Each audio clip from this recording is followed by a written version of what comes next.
एक समय मृत्यु लोक में विवाह करने की इच्छा करके एक समय श्री महादेव जी माता पार्वती के साथ पधारे। वहां वे भ्रमण करते करते विदर्भ देश के अंतर्गत अमरावती नाम की एक अति रमणीक नगरी में पहुंचे। अमरावती नगरी अमरापुरी के सदृश सब प्रकार के सुखों से परिपूर्ण थी। उसमें वहां के महाराज का बनाया हुआ अति रमणीक शिवजी का मंदिर था। उसमें कैलाशपति अपनी धर्मपत्नी के साथ निवास करने लगे। एक समय माता पार्वती अपने प्राणपति को प्रसन्न देख के मनोविनोद करने की इच्छा करके ऐसे प्रश्न करने लगी कि हे महाराज, आज तो हम दोनों चौसर खेलें। शिवजी ने प्राण प्रिया की बात को मान लिया और चौसर खेलने लगे। उस समय इस स्थान पर मंदिर का पुजारी ब्राह्मण मंदिर में पूजा करने के लिए आया। माताजी ने ब्राह्मण से प्रश्न किया कि पुजारी जी, आप बताओ, हम दोनों में से किसकी जीत होगी? ब्राह्मण बिना विचारे ही शीघ्र बोल उठा कि महादेव जी की जीत होगी। थोड़ी देर में बाजी समाप्त हो गई और पार्वती जी की विजय हुई। अब तो पार्वती जी ब्राह्मण को झूठ बोलने के अपराध के कारण श्राप देने को उद्यत हुई। तब महादेव जी पार्वती जी को समझाने लगे, परंतु उन्होंने ब्राह्मण को कोढ़ी होने का श्राप दे दिया। कुछ समय में पार्वती जी के श्रापवश पुजारी के शरीर में कोढ़ पैदा हो गया। इस कारण पुजारी अनेक प्रकार से दुखी रहने लगा। इस तरह के कष्ट पाते पाते जब बहुत दिन हो गए तो देवलोक की अप्सराएं शिवजी की पूजा करने उसी मंदिर में पधारी और पुजारी के कोढ़ के कष्ट को देखकर बड़े दया भाव से उससे रोगी होने का कारण पूछने लगी। पुजारी ने निसंकोच सब बात उनसे कह दी। तब वे अप्सराएं बोली, हे पुजारी जी, अब तुम अधिक दुखी मत होना, भगवान शिवजी तुम्हारे कष्ट को दूर कर देंगे। तुम सब व्रतों में श्रेष्ठ जो 16 सोमवार व्रत है उसको भक्ति के साथ करो। तब पुजारी अप्सराओं से हाथ जोड़कर विनम्र भाव से 16 सोमवार व्रत की विधि पूछने लगा। अप्सराएं बोली कि जिस दिन सोमवार हो उस दिन भक्ति के साथ व्रत शुरू करें।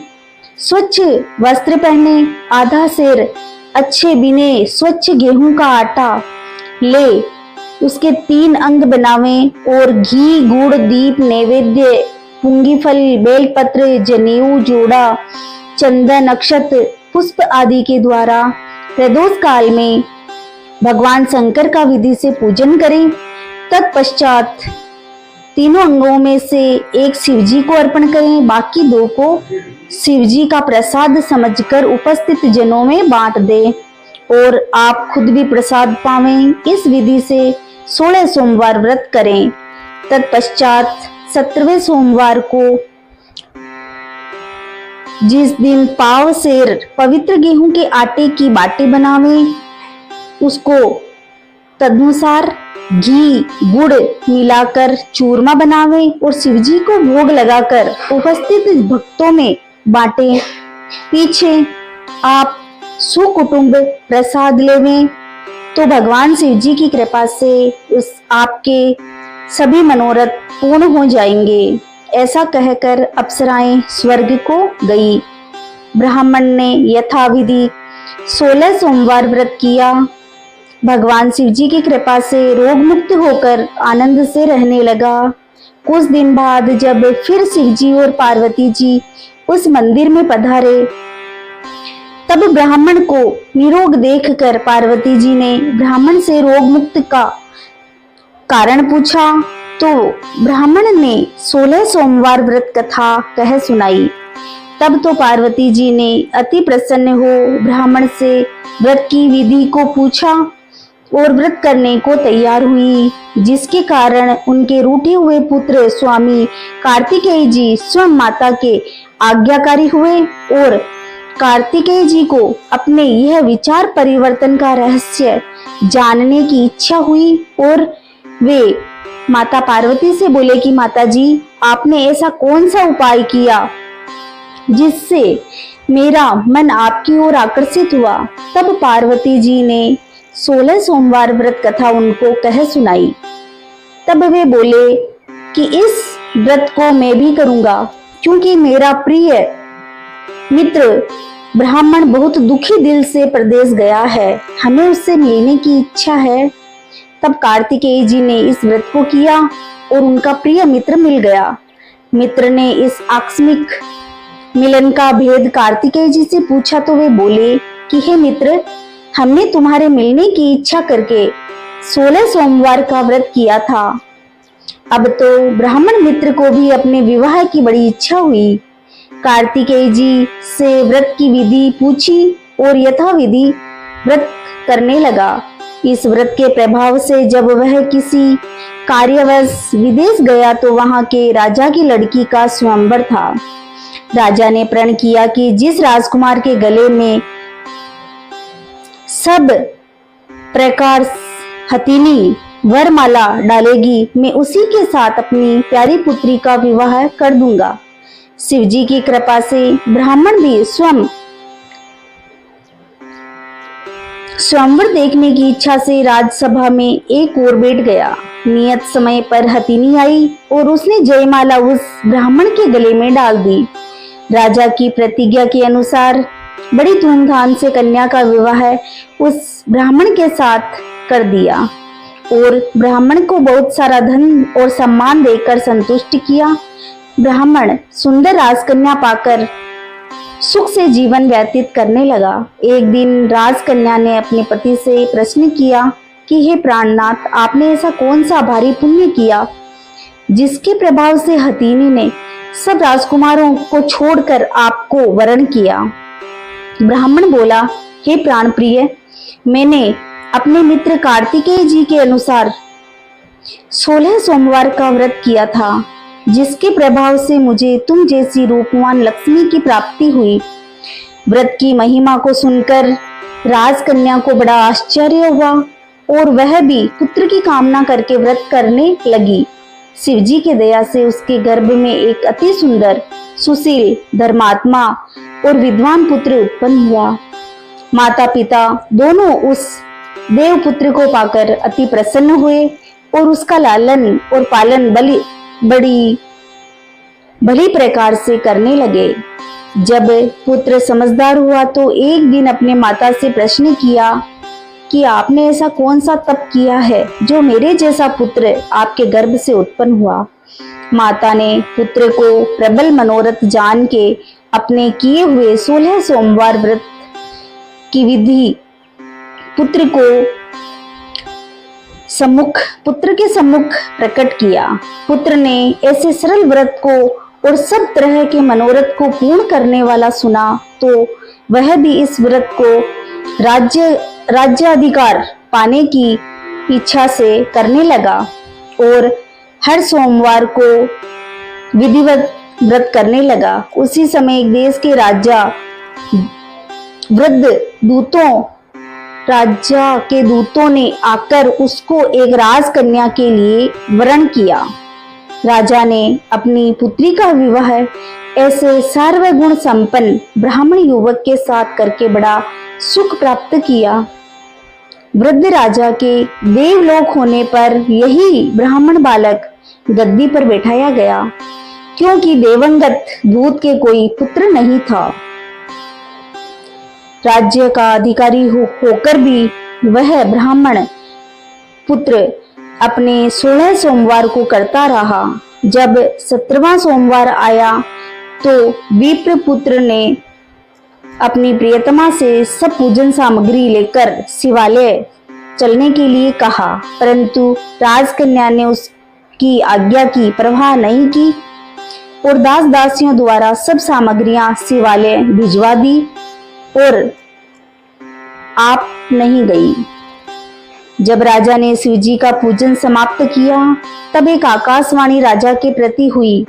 राजा ने सुना कि हे राजा, अपनी इस रानी को राजमहल से निकाल दो, नहीं तो तुम्हारा सर्वनाश कर देगी। वाणी को सुनकर राजा के आश्चर्य का ठिकाना नहीं रहा और तत्काल ही मंत्रणा गृह में आकर अपने सभासदों को बुलाकर पूछने लगा कि हे मंत्रियों, मुझे आज शिवजी की आकाशवाणी हुई कि राजा तू अपनी इस रानी को निकाल दे, नहीं तो ये तेरा सर्वनाश कर देगी। मंत्री आदि सब बड़े विस्मय और दुख में द्वंद्व करने लगे, क्योंकि जिस कन्या के कारण राज मिला है राजा उसी को निकालने का जाल रचता है, यह कैसे हो सकेगा। अंत में राजा ने उसे अपने यहाँ से निकाल दिया। रानी दुखी हृदय से भाग्य को कोसती हुई नगर के बाहर चली गई। बिना पदत्राण, फटे वस्त्र पहने, भूख से दुखी धीरे धीरे चलकर एक नगर में पहुंची। वहां एक बुढ़िया सूत काट कर बेचने को जाती थी। रानी की करुण दशा को देखकर बोली कि तू मेरा सूत बिकवा दे, मैं वृद्ध हूँ, भाव नहीं जानती। ऐसी बात बुढ़िया की सुन रानी ने बुढ़िया के सूत की गठरी उतार कर अपने सर पर रखी। थोड़ी देर बाद ऐसी आंधी आई कि बुढ़िया का सूत पोटली के सहित ही उड़ गया। बेचारी बुढ़िया पछताती रह गई और रानी को अपने साथ रहने से दूर रहने को कह दिया। अब रानी एक तेली के घर गई तो तेली के सब मटके शिवजी के प्रकोप के कारण उसी समय चटक गए। ऐसी दशा देख तेली ने रानी को अपने घर से निकाल दिया। इस प्रकार रानी अत्यंत दुख पाती हुई सरिता के तट पर गई तो उस सरिता का समस्त जल सूख गया। तत्पश्चात रानी एक वन में गई। वहां जाकर सरोवर में सीढ़ी से उतरकर पानी पीने को गई। उसके हाथ से जल स्पर्श होते ही सरोवर का नील कमल के सदृश जल असंख्य कीड़ा में गदला हो गया। रानी ने भाग्य पर दोषारोपण करते हुए उस जल को पान करके पेड़ की शीतल छाया में विश्राम करना चाहा। वह रानी जिस पेड़ के नीचे जाती उसी पेड़ के पत्ते तत्काल गिर जाते। अपनी वन सरोवर जल की ऐसी दशा देखकर उस वन के ग्वाले लोगों को अपनी गौओं को चराते और पानी पिलाते देख बड़े दुखी भाव से सब कथा अपने सुनाई। उस जंगल में स्थित मंदिर में पुजारी से ग्वालों ने रानी को पकड़कर पुजारी के पास ले गए। रानी की मुख कांति और शरीर शोभा देखकर पुजारी जी जान गए कि यह अवश्य ही कोई विधि गति की कोई मारी कुलीन अबला है। ऐसा सोचकर पुजारी जी ने रानी के प्रति कहा कि पुत्री, मैं तुमको पुत्री के समान रखूंगा, तुम मेरे आश्रम में ही रहो, मैं तुमको किसी प्रकार का कष्ट नहीं दूंगा। गुसाई जी के ऐसे वचन सुनकर रानी को धीरज हुआ और आश्रम में रहने लगी। परंतु आश्रम में रानी जी भोजन बनाती, उसमें कीड़े पड़ जाते, जल भरकर लावे तो उसमें कीड़े पड़ जावे। तो गुसाई जी भी दुखी हुए और रानी से बोले कि हे बेटी, तेरे पर कौन से देवता का कोप है जिससे तेरी ऐसी दशा है। पुजारी जी की बात सुनकर रानी ने शिवजी की पूजा करने को न जाने की कथा सुनाई। तो पुजारी जी शिवजी महाराज की अनेक प्रकार से स्तुति करते हुए रानी के प्रति बोले कि बाई, तुम सब मनोरथों को पूर्ण करने वाले 16 सोमवार व्रत को करो, उसके प्रभाव से अपने कष्ट से मुक्त हुआ जानो।